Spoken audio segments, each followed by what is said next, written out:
Hey, this is Gary with Wisconsin for Adventurers. Tonight we are at a place called Parrot Key Caribbean Bar and Grill. They build themselves as Lambeau South. We're gonna see what it's like.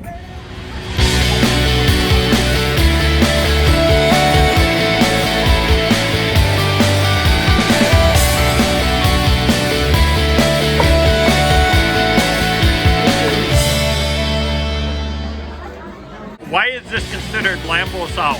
Our owners are from Wisconsin. When they moved down here, they wanted to bring Lambeau Field down south. They're a huge Packers fan, so we made it a Packers bar.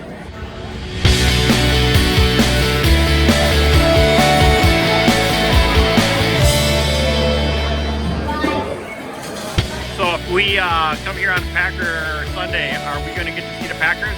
Of course, every single TV plays the Packers game. All right, all right.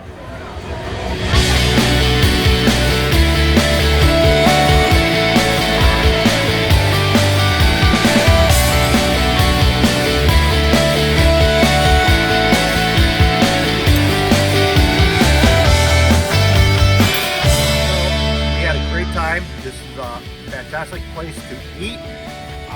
The atmosphere is very Caribbean-like. Outdoor seating, beautiful atmosphere. And if you come on a Packer Sunday, you'll get to see the Packers play. Go Pack!